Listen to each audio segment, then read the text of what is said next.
ఎదురులేని ప్రధానమంత్రి, ఇంటా బయట తిరుగులేని మోదీ, ఆయన నాయకత్వ పటిమకు ప్రపంచమంతా ఫిదా. కానీ పార్లమెంట్ లో ఊహించని దెబ్బ తగిలింది. ఎన్నో కీలక బిల్లులను ఈజీగా పాస్ చేయించుకున్నా ఈసారి మాత్రం అలా కాదు. మహిళా బిల్లుకు ప్రతిపక్షాలు ఓకే చెప్తున్నా లోక్సభ నియోజకవర్గాల పునర్విభజనకు సంబంధించిన రాజ్యాంగ సవరణ బిల్లుకు మోకాలడ్డాయి, వీగిపోయేలా చేశాయి. ఇలాంటి పరిణామం ఎదురవుతుందని ఎన్డీఏ ప్రభుత్వం ఊహించలేదా? బీజేపీ వ్యూహకర్తలు గ్రహించలేదా? సభలో లెక్కలు తెలియనంత అమాయకులు లేరు కదా. అయినా బిల్లును ఎందుకు ప్రవేశపెట్టారు? వ్యూహమా, వ్యూహాత్మకమా ఇది?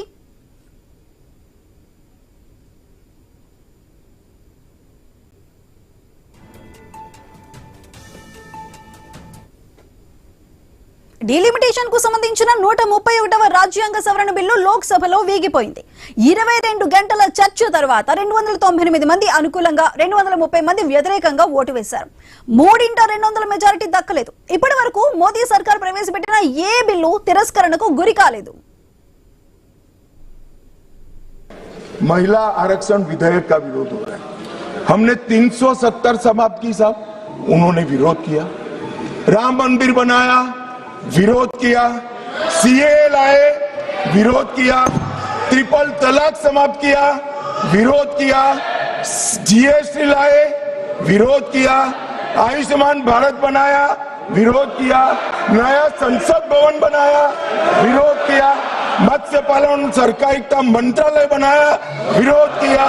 सीडीएस बनाया, विरोध किया. 3 तलाक खत्म किया, विरोध किया. नक्सलवाद खत्म किया, विरोध किया. आतंकवाद को सत्ते में डाला, विरोध किया. सर्जिकल स्ट्राइक, विरोध किया. एयर स्ट्राइक, विरोध किया. ऑपरेशन सिंदूर, विरोध किया. मान्यवर, इन्होंने अच्छे बुरे सोचे बगैर नरेंद्र मोदी जी जो कर रहे हैं इसका विरोध करने का ठान लिया. మహిళా రిజర్వేషన్ బిల్లు వీగిపోవటానికి బీజేపీనే కారణమని కాంగ్రెస్ ఎంపీ ప్రియాంక గాంధీ అంటున్నారు. 2023 నాటి బిల్లును మళ్లీ లోక్సభలో పెట్టాలని డిమాండ్ చేశారు. దానిపై చర్చ జరిగితే ఎవరు మహిళా వ్యతిరేకో తెలుస్తుందని చెప్పారు. They should bring the old women's bill, the one which was passed by all parties, immediately on Monday. Whole parliament on Monday, bring the bill and let's see who's anti-women. We will all vote and support.